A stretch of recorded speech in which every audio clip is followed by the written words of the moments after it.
I think that the equity on physical beauty when it comes to women are defined predominantly by the male gaze.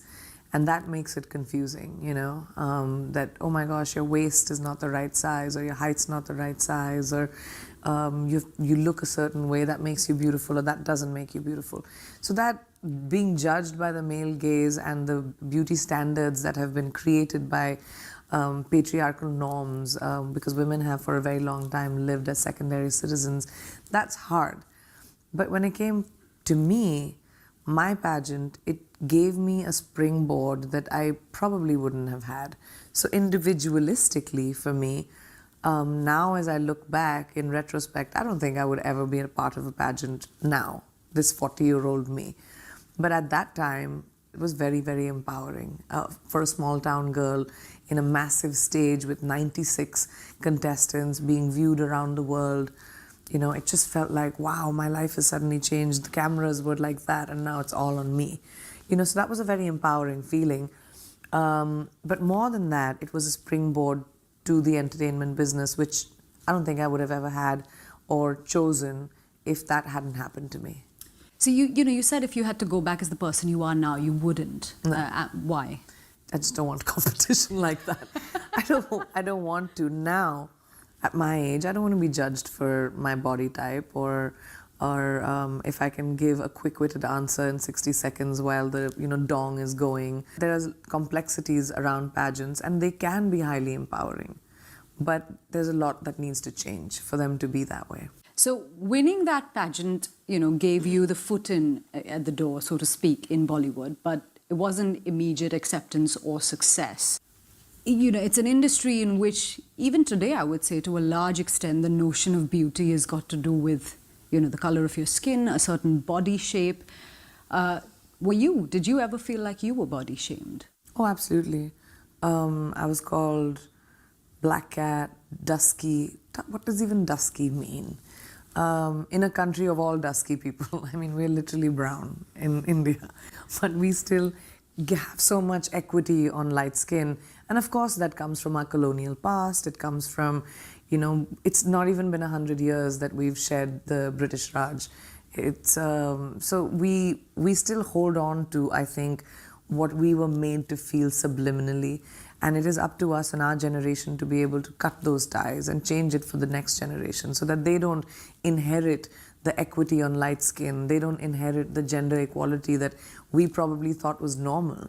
I thought it was completely normal and absolutely okay to sit for hours and hours on set while my male co-actor just took his own time, decided whenever he wanted to show up on set is when we would shoot. It was normal, when fairness commercials came by and it was a really big shiny brand. It was normal for actors, to male and women, to say, oh, wow, I have glowy white skin now.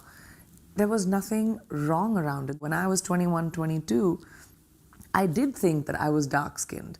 I did think that I was not pretty enough. I did think that I would have to work a lot harder, even though I thought I was probably a little bit more talented than my co-actors who were lighter skinned. I thought that was right.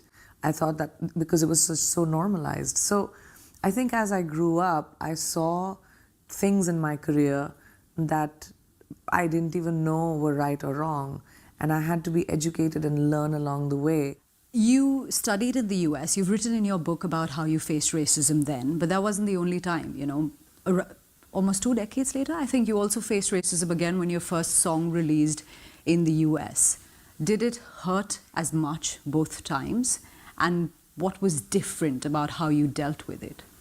Well, I think that racism is prevalent wherever we go. And I think that when I was younger, I didn't have the mental equipment to be able to deal with how that made me feel. I felt smaller, I felt invisible, I felt like I didn't deserve to be treated the same way as everyone else because I thought that that's what my reality was. When I was in school, this is like 14, 15, you're an adolescent in America, and I felt like, oh my gosh, maybe being different does make me less than. But as I grew up, I saw that I'm actually I'm a lucky one. that, yeah, sure, I faced racism, people called me names, or, said mean things to me, but people around the world get killed for it, for the color of their skin.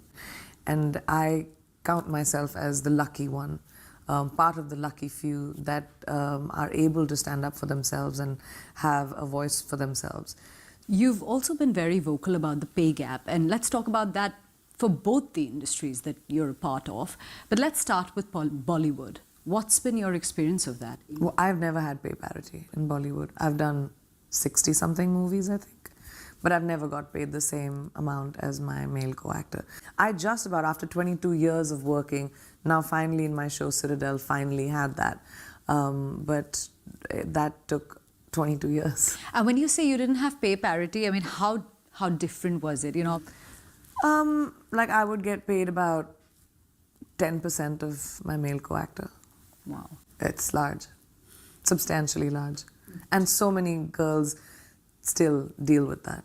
And I'm sure I will too if I worked with a male co-actor now in Bollywood. So that was my next question. Has it changed at all, or is it changing? It's changing, but I don't think it's changed. I think even if I do that now, if I worked in a movie with a male co-actor as a co-lead, I mean, I'll let you know when I do a movie like that, because I'm gonna do that as a social experiment. But I don't think I would get the same remuneration as a male co-actor. And is Hollywood any different? Well, it's the first time it's happened to me. It has happened in Hollywood. So I don't know going forward, because this was my first show with someone as a co-lead in Hollywood. After 10 years of working in Hollywood, I'm finally doing lead parts. It took a really, really long time, a lot of pavement pounding to be able to get roles that in a mainstream way. And I always wanted to be a part of mainstream entertainment, whether that was in Bollywood or Hollywood.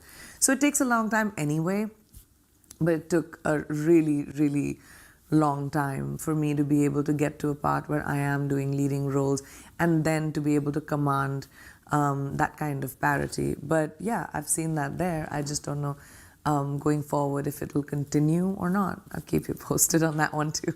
One of the things I've heard, and it was said by a man, is that women don't get paid as much as men because women don't ask. No, that's not true. We've asked. We've asked many, many times. My generation of female actors have definitely asked. It's been conversations, and I know that because a lot of my colleagues are my friends, and we've talked about it. That, their representation, because girls are a little bit afraid that they'll lose work if they are troublesome. That's another thought process that exists in, I think, not just Bollywood, but in any patriarchal culture, that girls should just be easy to work with, always be smiling, pleasant, they should never complain. And I behaved like that for a very long time, till I kind of found my own footing, and I was kind of okay with doing smaller movies that I shouldered on my own shoulders and not having to cater or pander to the male actors or their needs and whatever their diva behavior. And then I kind of found my own voice and said, you know what, it's okay to do a smaller film rather than stand for that kind of treatment. So I don't know how much it is changing, but girls have definitely asked and not got it.